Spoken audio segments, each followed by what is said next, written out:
Right. Why has it gone on? No. Okay, I guess that's a sign that we need to start. Okay, Iris, can you see that? Okay, would you like to start? Yeah, I can see. Okay, go for it. Okay. Korach incites a mutiny, challenging Moses' leadership and the granting of the kahuna, the priesthood, to Aaron. He is accompanied by Moses' inveterate foes, Dathan and Abiram. Joining them are 250 distinguished members of the community who offer the sacrosanct Ketoret incense to prove their worthiness for the priesthood. The earth opens up and swallows the mutineers, and the fire consumes the Ketoret offerers. A subsequent plague is stopped by Aaron's offering of Ketoret. Aaron's staff miraculously blossoms and brings forth almonds to prove that his designation as high priest is divinely ordained. God commands that a teruma, uplifting from each crop of grain, wine, and oil, as well as all firstborn sheep and cattle and other specified gifts, be given to the Kohanim, the priests. Thank you very much. Okay, so I'm just doing the Facebook share. You'll get a message now saying that we're live stream. That just means on Facebook. Hopefully no one minds that. Okay, right. So, Korach. We talked about this recently. We talked about it many times before, in particular in the context of whoa, what happened there? Oh, sorry. Hearing myself twice. Particularly in the context of power and influence, right? We said that a couple of weeks ago we read about Eldad and Medad who were walking around prophesying, and Joshua says, Moshe, you got to deal with them. Moshe says, why? It's great. I wish everyone would be a prophet, you know? 1 second. Come in. Hi, would you like to join us? You have to sit nicely. Okay. Right. Okay. There we go.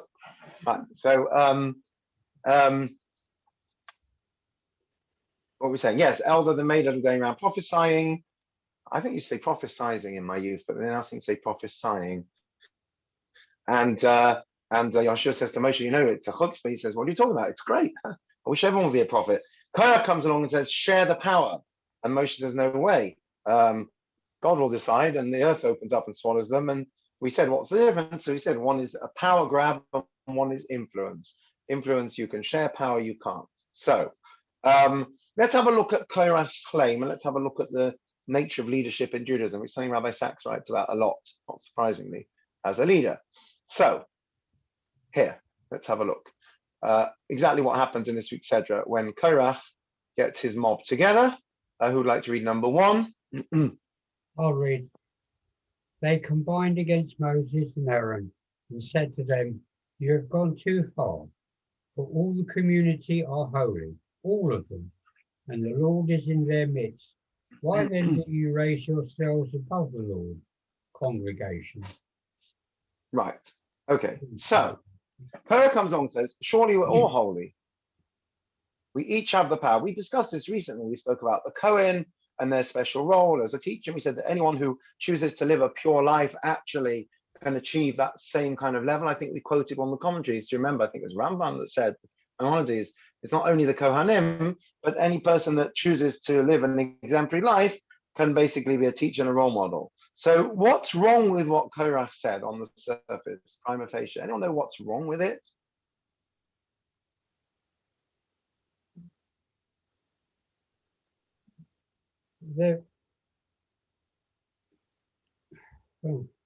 Difficult, is that?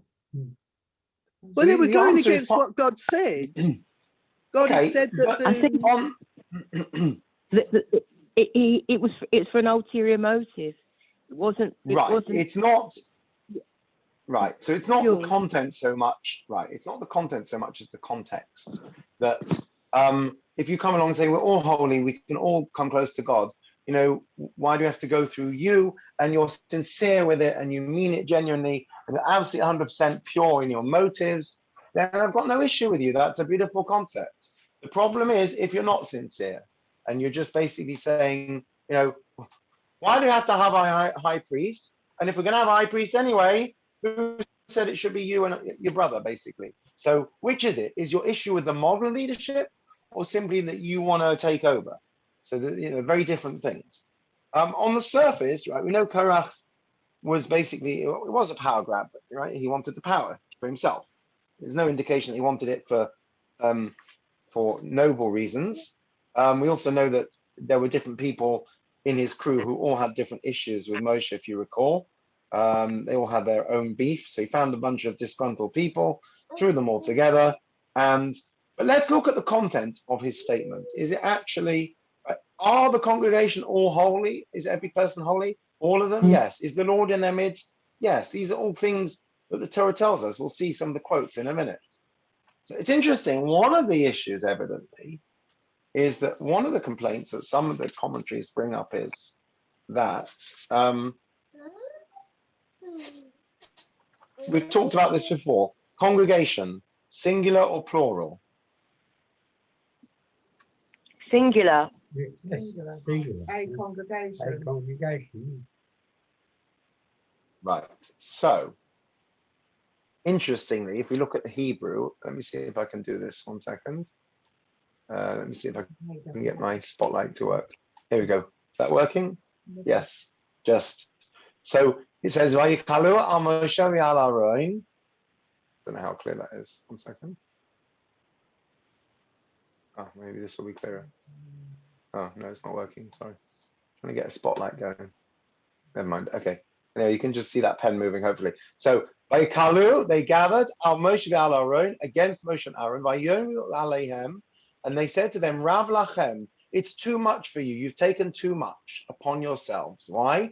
Ki chol ha'eda, because all of the congregation, when you hear about the adat, right, Ejer Adas, and it comes from Eda, a congregation. Kulam kadoshim, they are all holy. Now, there's a curious thing, it's plural. Kulam kadoshim, they are all holy.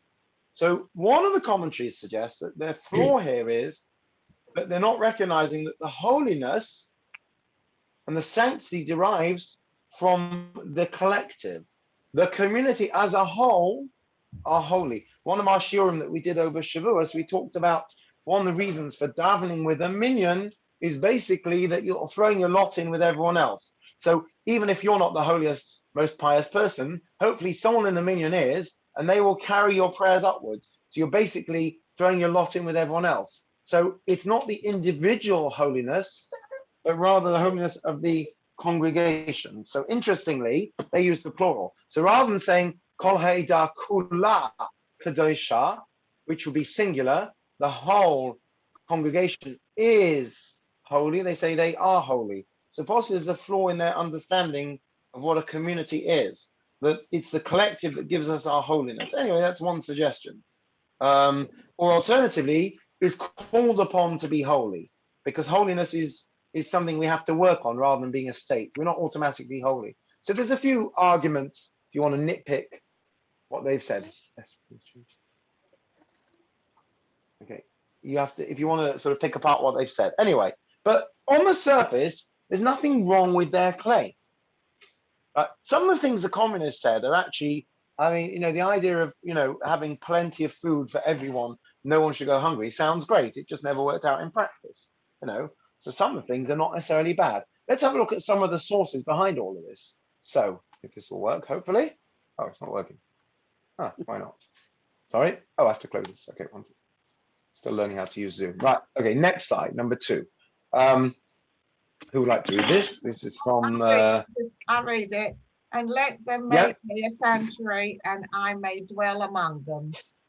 Right, so there's a very famous quote. If you look at the Hebrew, it says, "Asu li mikdash." That means they shall make for me a mikdash, a sanctuary. And then it says this curious line, "V'shochanti," I will dwell.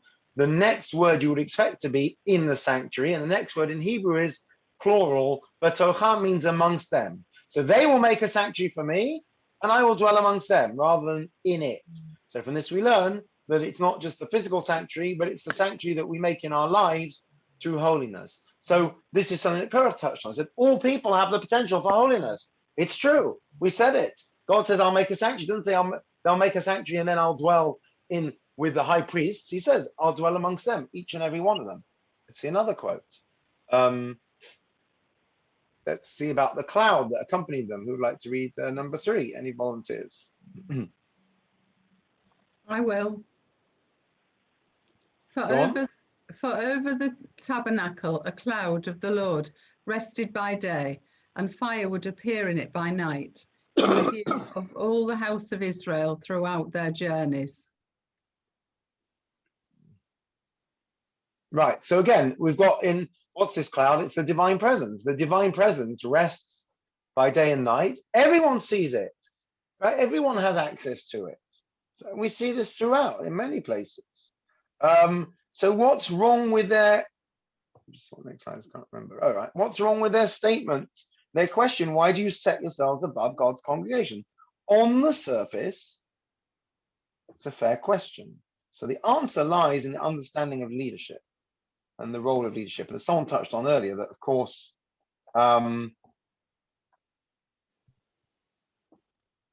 Moshe was appointed by God, which is the ultimate trumps everything.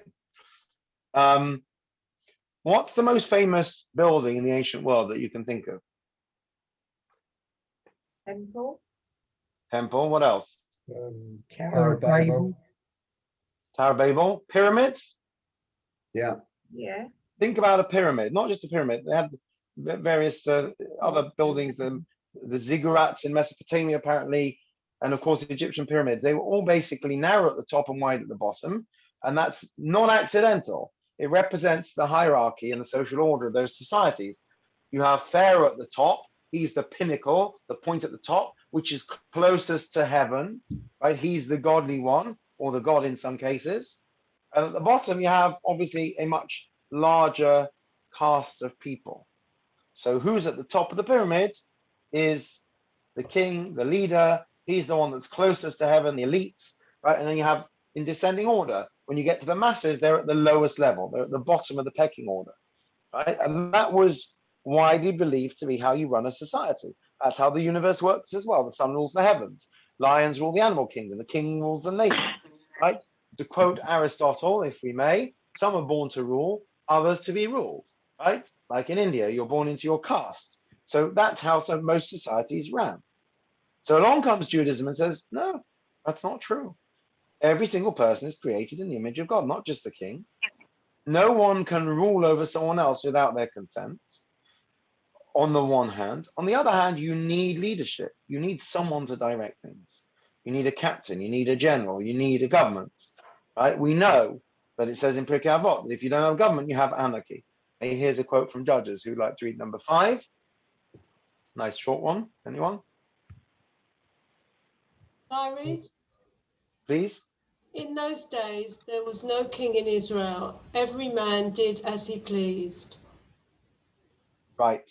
So it doesn't work. And that's when they had anarchy. The times when there's no leadership is when you have anarchy. So you need leadership.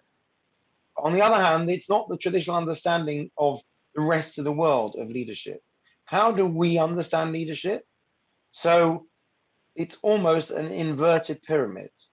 That, and in fact, what is the symbol of biblical Israel? Even the symbol of the state of Israel today. Magen David. Besides that, what else? Hanukkah. Right, a menorah. How does a menorah look?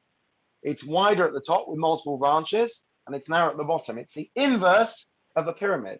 So that's not accidental. In the Jewish model, our leaders serve us.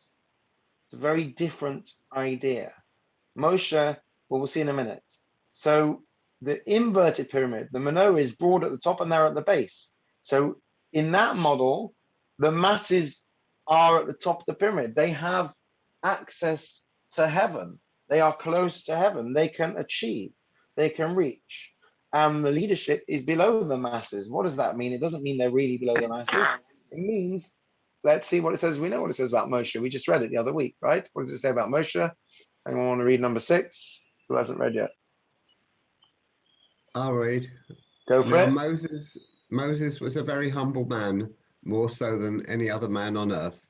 Why on earth would you want the most humble man to be your leader? It doesn't make any sense. It makes perfect sense if you understand leadership as service, right? This is very topical. We've discussed it recently when, you know, with all due respect to all involved, when Harry and Meghan talk about there's many ways to serve and there's many ways to fulfill your duty. You know, whether you're a royalist or not, I think there's a huge respect for the Queen and her sense of duty, and the Duke of Edinburgh also and his sense of duty. And you know, yes, they live a privileged life. They have they live in palaces and they have nice cars, and they seem to have large amounts of money to spend on things, and they have servants and all the rest of it. But there's also the idea of service and of duty and of one's duty. And that's something that often feel perhaps the older generation understood in the royal family. I think William and Kate possibly understand it, and Charles, I don't think Harry and Meghan understand it. Now, to be fair, they're not directly aligned to the throne. So they might turn around and say, well, why should we? We're never going to be on the throne anyway. But this idea that on the one hand, you can have somebody, it's a paradox. The Queen is the head of state, but she exists to serve the people in terms of duty. So it's kind of a paradox. She's at the top and bottom of the pyramid. So the same thing in Judaism. And it's called servant leadership. And the Torah basically speaks about it in many, many times. How is Moshe described at his death? We'd like to read number 7, who hasn't read yet. Well, I've read already, so I'll read again. Okay, go on, go for it. So Moses, the servant of the Lord, died there in the land of Moab at the command of the Lord. Right. Usually when you say someone's died, and the first thing you say about them is probably an accolade, right? So you say, oh, so-and-so died. Oh, he was a taxi driver. Or, oh, he was our rabbi. Or, oh, he was a very nice man. Or, oh, he had lots of grandchildren. Or, so Moshe, what's the accolade that's accorded him by the Torah? Not the lawgiver, not Moses, our teacher, but first and foremost, the servant of the Lord. Now, when you say servant, you think of being enslaved almost. So clearly, that's not what it is. So this idea of service in Judaism, servant leadership. Moshe is actually called that 18 times in the Tanakh. You know who the only other person that's described that way is, interestingly? Moshe? No, probably in due course. But it's an obvious one, given that Moshe is the first one. The answer is Joshua. Joshua is described twice as the servant of God. Even other great leaders like Shmuel and King Solomon don't think they're described as a servant of God. Moshe is described as the servant of God. And Moshe is humble. Who else has to be humble? A king. Let's see what the Torah says about kings. Iris, would you like to read again, number 8, from the Laws of Kings? When he takes the throne of his kingdom, he is to write for himself on a scroll a copy of this law, taken from that of the Levitical priests. It is to be with him, and he is to read it all the days of his life, so that he may learn to revere the Lord his God, and follow carefully all the words of this law and these decrees, and not consider himself better than his fellow Israelites. Right. So a king. Is a king important, powerful? Yes. Is he on the throne? Yes. Should he have servants and horses and wives and whatever? Yes. But first and foremost, he has to have a humility. A part of that humility is to know where his power comes from. His power comes from the Torah. So the king has to have a Torah with him at all times. And hopefully that will remind him who really calls the shots.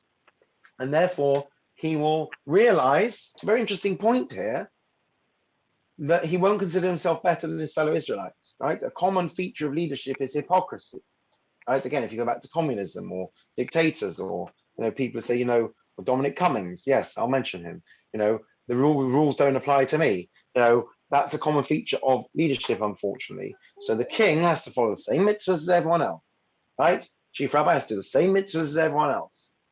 So it's like the absurd thing, but like when Lord Sachs walked to Princess Diana's funeral, nobody said, oh, because he's the chief rabbi, he doesn't have to keep Shabbos. Of course not. So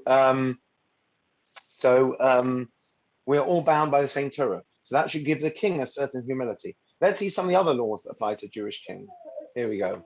Quite a big slide. This, hopefully it's readable. Whoops. Who wants a nice long reading? Anyone says? I'll read it if you like. Sure. Just as the Torah has granted him the great honor and obligated everyone to revere him, so too it has commanded him to be lowly and empty at heart, as it says, my heart is a void within me. Nor should he treat Israel with overbearing haughtiness, as it says, he should not consider himself better than his fellows. He should be gracious and merciful to the small and the great, involving himself in their good and welfare. He should protect the honor of even the humblest of people. When he speaks to the people as a community, he should speak gently, as in, listen, my brothers and my people, King David's words in First Chronicles. Similarly, 1 Kings 12:7 states, if today you will be a servant to these people, he should always conduct himself with great humility. There is none greater than Moses, our teacher. Yet he said, what are we? Your complaints are not against us. He should bear the nation's difficulties, burdens, complaints, and anger, as a nurse carries an infant. Right, PA I think must be Psalms, by the way. So lots to unpack there. So quite a lot of requirements for a king. Oh yeah. At the top there, I think that must be Psalms. Yeah. So says he shouldn't be arrogant. He shouldn't consider himself better than his fellows. What do you mean? He's the king. Okay, but he's got the same responsibilities as everyone else. Says he should be gracious and merciful. He should protect the honor of even the most humble people. He should speak gently, in a brotherly way, and he should see himself as a servant to these people. He should have humility, like we see with Moshe. So lots of things for a king to be aware of. None of this sounds like what Korach wants. Korach just wants a power grab. Let's just see what the Torah says. Maimonides says about people that rule by force. This is from his laws of TESHUVAH, interestingly. So not from laws of kings, but rather his laws of repentance. Who else would like to read? Any volunteers? Gabby, you want to read? I'll read if you like. Please. They that cast fear upon the public for ungodly purposes are limited to one category. It is he who rules over the public by strong hand, and they fear and dread him, whereas his own objective is self-aggrandism, and all of his desires are not to glorify heaven. An example of such, behold the idolatry rulers. Right. So Manuel says, look out the non-Jewish Kings Act. You know, it's all for self-aggrandizement. It's not for the greater good. And he basically says that the assumption, I think, is that someone who rules with a strong hand and fear and dread is probably doing it for their own glorification, not for godly purposes. The implication is that somebody who is ruling for godly purposes will do it through by consent rather than by whatever you call it, consensus maybe even. So yeah, quite strong words for somebody who is dictatorial or imposing martial law, etc. Now there may have been times that was necessary, but as a general rule, doesn't work, says Maimonides. Please, this is impossible. Okay, so and Maimonides, yeah, so he says, now he does say not for the sake of heaven. So I suppose if you had a situation where you had to impose martial law or a strong hand for the right reasons, so maybe an example would be a time of war or a time of great distress where you have no choice, but you have to impose martial law, then that might be different. And it's interesting that with the COVID restrictions, they said in Israel, people are generally more used to sort of restrictive, government because they live in, unfortunately, a state of war. When you live in a state of war, you get used to the idea that you sometimes have to follow rules that you don't like. So that might be an example of where it's for the right reasons. But Maimonides says, generally speaking, it's not proper conduct. Interesting.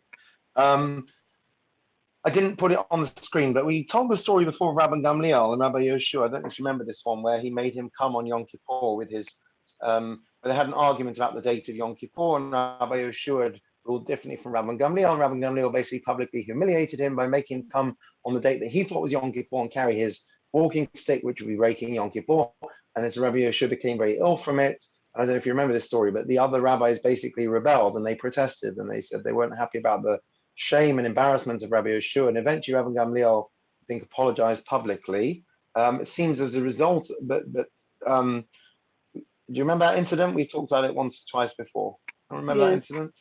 I remember you talking about it, Rabbi. Yes. So the result of that was that Rabbi Gamliel went down the estimation of his colleagues because he acted in what they saw as a very forceful, high-handed manner. And interestingly, later on, he offered 2 people a position of leadership, we'll see in a minute, and they declined. And he obviously was very humbled, because I think the presumption is that when he publicly shamed Rabbi Yeshua, he was acting in a very forceful way, which maybe he felt was necessary for the time. But by the time he offered these other chaps a role, his attitude had changed, because what happens is, I'll just read it here. It says, Rabbi Gamliel made up his mind to seat them at the head of the academy. There were 2 students that were basically very illustrious, and he felt they should be appointed. So I think it says he went on a boat. When he ascended to dry land, he sent a messenger to tell them to come, that he could appoint them. But they did not come. He again sent a messenger to them, and they came. Rabbi Gamliel said to them, do you imagine I'm granting you authority? And since you don't want to accept the honor, you did not come when I sent for you? In other words, he thought they were just kind of, saying, oh no, we don't want honor, we don't want honor. He says, no, I'm granting you servitude. As it says, they spoke to him saying, if you will be a servant to this people today. So Rabbi Gamliel, earlier on, there's a feeling that possibly he was a bit high-handed. But by the time he comes to ask these 2 chaps if they will join his Sanhedrin, he does it in a very humble way. He says, don't think I'm giving you authority and honor. I'm giving you the opportunity to serve. Again, it's a paradox. I'm offering you the chance to be at the bottom of the pyramid, but you'll be at the top of the pyramid in a sense. You'll be holding everyone else up. That's the Jewish model of leadership. You need leaders. And that's why Korach wasn't wrong. We are all holy, but we do need leaders. You need a leadership, you need a structure. But the leadership has to recognize what their role is. And when the leadership have that humility and they see it in terms of service, then it's a very different approach from just seeing it as power and the trappings of power. Korach's problem is that, whether we know this explicitly or it's implicit, that he just wants the trappings of power. He sees that Moshe and Aaron have the trappings of power, and he wants the trappings of power. It'd be like someone coming along and saying, why should the queen have, a horse-drawn carriage and a palace? Why shouldn't I have that? It's not fair. Okay, are you prepared to serve in the way that the queen serves? Well, that's a different matter. So the other problem, of course, is the classic one, that Korach seems project his view onto everyone else. So he sees it in terms of power. So that's what he projects onto Moshe and Aaron. You can almost imagine Moshe sitting there thinking, I don't know what just happened to me. I'm just a humble, simple guy who ended up somehow in this position of leadership. If another person would be here, they might do a better job than me, but God has given me this job and I have to do it. I'm just a shepherd that cares for my flock. And why are they being so horrible? Moshe even says at one point, right? He says, I never harmed a hair on your head. I didn't touch anything of yours. It's almost like someone saying to bully, why are you picking on me? I didn't do anything to you. Right? Moshe says, I didn't touch one donkey of yours. Why are you persecuting me? It's almost like the classic scenario in school. Why are you picking on me? And poor Moshe, he's a straight up guy. He doesn't understand what's going on. Like, he can't relate to it. God tells him what to do in the end. But it's the most, it's a bit like some of these conspiracy theories when, the Jews are taking over the world and you think, I don't know where these people get this from. Like, nothing could be further from the truth. Like, I have no plot to take over the world. Sorry, it's sorry to disappoint you kind of thing. Like, this is just totally alien to me, but you're projecting your views onto me. So Korach is projecting his worldview onto Moshe, which is unfortunate. And that's basically the difference. So do we need Moshe? Yes. Do we need leadership? Yes. It's even the king in Judaism has a certain humility, that he carries a Sefer Torah with him because that's where he gets his power from. And coming back to what Korach said, this is the one simple flaw. He says, why do you set yourselves above the people? So if Korach was correct, then yeah, you shouldn't set yourself above the people. But they didn't. God appointed them. You have the same thing with King Saul, if anyone knows the story. He was out looking for his father's donkeys, I think it was, that were missing. And Shmuel says, oh, would you like to be king? Not quite, but he's almost a reluctant king. So no one could accuse him of a power grab. He didn't even want to be king. So it's a far cry from somebody who grabs power.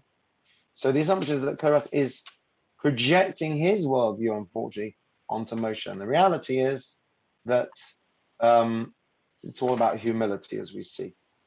And also the idea of the pyramid, that a person who is a leader and influencer of others will see themselves as lifting others up.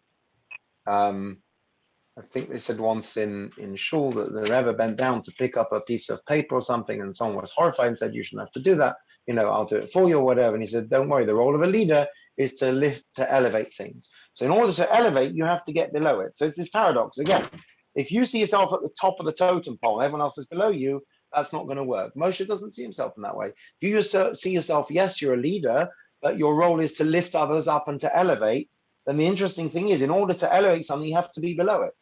So that's the humility of leadership. That's the Moshe. So you're at the top of the pyramid, you're at the bottom. I'm actually fascinated by the idea of the menorah as the inverse pyramid. I haven't seen that before. That's Rabbi Sachs's idea. I don't know where that comes from, but it's so true. And when people see leadership in the wrong way, that applies to any leadership: lay leadership, voluntary leadership, professional leadership, rabbinic leadership, political leadership, spiritual leadership. Where you see it in the wrong way, if you think it's about honor and authority, you've got a problem. When you realize it's about service, then the honor will come later on, and people will respect you. And it's like people say, you know, when I was little, everyone just listened to their parents and their teachers, and now they say you have to earn the kids' respect. It's not right. You shouldn't have to. Whether you should or shouldn't have to, the reality is you'll do a lot better if you earn the kids' respect. You'll do a lot better if you know, when you hear about someone that's, you know, a very, very tough boss at work, and everyone basically moans behind their back and bitches about them, and you know, is that who you want to be? You want to be the person that everyone's afraid of? No one wants to speak because they might lose their job, but nobody respects? Or do you want to be the person that people respect and they're happy to work with, and you know, they like the leadership kind of thing? It's as simple as that, basically. You know, you have it in many fields. You have it with the prime minister, you have it with a rabbi. On the one hand, you have a position of authority. On the other hand, you have an accountability. You're serving. So if a person recognizes that dual kind of duality, that can work very well. If a person doesn't recognize it, then it doesn't work at all. It goes wrong. Anyway, here an end of the lesson for today. Actually, we're a bit short on time. I mean, we've not used up the whole time. So I'm happy to take any questions or comments or thoughts. I think the topic of leadership, which Rabbi Sachs writes a lot about, particularly in the last year of his teachings, is very topical nowadays. With, I suppose it's like in times of war where leadership suddenly really matters. You know, in regular times, you know, if they get it wrong and they mess up the economy, it's a shame. But whatever, in the times of pandemic, you know, cost lives, it's really difficult. Rabbi, did Korach want to have an election, or did he want to? Did he want to? No, he wanted the power. He's like, you know, why shouldn't I be leader? Yeah. I'm your cousin. He was his cousin, remember? I'm also from your tribe, you know. Yeah. So the rest of the people he really didn't care about. Yeah. They were all holy. Yeah. So this is the thing. It's like many things in. No.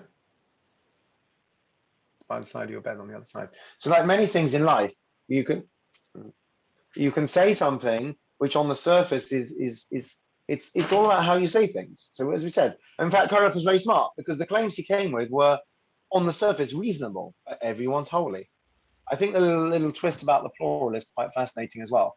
You know, the idea that our holiness derives from the collective rather than the singular. You know, it's quite an interesting idea as well.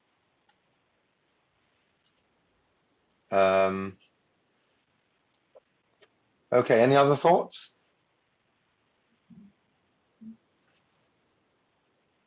The difference between leading because you feel you're the best one to do the leading, and leading because other people think you're the best to be the leader, when you right, get into it. But when it comes to Hashem, if he's appointed you, that's your job. Right. So, you know, that you can't really argue with that. At the end of the day, Moshe, as it happens, was very fitting on many levels. But at the end of the day, he was appointed by God. So unfortunately, like it or lump it, you know, that's a difficult one, you know. But as it happens, he had many qualities, as we know, which made him very suitable. Proving why God appointed him. The interesting thing is the kings were not appointed necessarily by God. Some of them was hereditary, and many of the kings throughout history were a complete disaster. There were some terrible kings. If you look in the books of Judges and Shoftim, and later on, horrible kings. Many led idol worship, nightmares. We don't do very well with political leadership, if you could call it that. The truth is, the high priest also, there were many corrupt. You know, I think maybe this is the point also. that generally power corrupts and absolute power corrupts absolutely. And Yeah. it takes a very special person to occupy a position of leadership and not be corrupted by it. So this warning to the kings, I mean, interestingly, we don't find such a warning to the Kohen Gadol, yet we know there were Kohen Gadols who were, who were morally bankrupt as well throughout history. It's quite frightening, quite horrifying. That's why they had to put a string round his waist when he went into the Holy of Holies. Yeah. Yom Kippur, isn't it? Yeah. Yeah. But, you have to trust your leaders, as we see from nowadays in the world today. A scarcity of leadership is very tough. I think, for example, I'm quite a fan of the Queen. I mean, she's 95. She works hard. I don't know if I like Prince Charles as much. I think I quite like William. I definitely see some of the flaws in a hereditary monarchy, but I think the Queen does a pretty decent job. And things like, sitting on her own at her husband's funeral, when I'm sure she could have had a family bubble, I'm sure they could have found some dispensation to have more people there, but they kept to the COVID rules. And compare that to the attitude of certain politicians. When the head of state, who is a billionaire and whatever, says these rules apply to me as well, that sends a very strong message to the population. I think that's a very, very courageous thing to do. Prince Philip once in a century, but because of COVID, looks like Lord Sacks. Right? They had same thing. They had a very small funeral. I'm sure they could have found some way, some dispensation, but they didn't. They had a very small funeral. It was I would have liked to have gone. It was very difficult not going. But that's how you show kind of lead by example, actually. Yeah. I was surprised. I noticed that there's a couple of songs by Korach. Livnei Korach, some of the songs. His sons. His sons did teshuva in the end, basically. They didn't go down with. It seems not. Apparently not. No, and they even have psalms named after them. So yeah.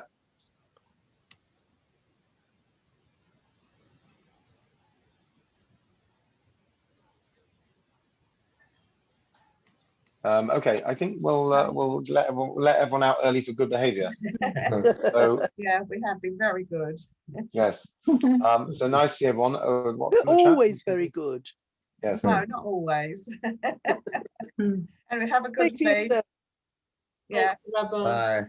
Well, I'll see you tonight, Pam. Oh no, you're not on the Ladies Guild. You want to? Oh, you can come, can't you?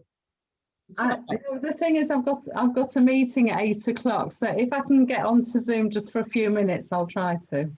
Lovely. Okay. Have a good week, everybody. Yeah. You too. Thank you. Bye. Bye. Bye. Thank you, Rabbi. Thank you.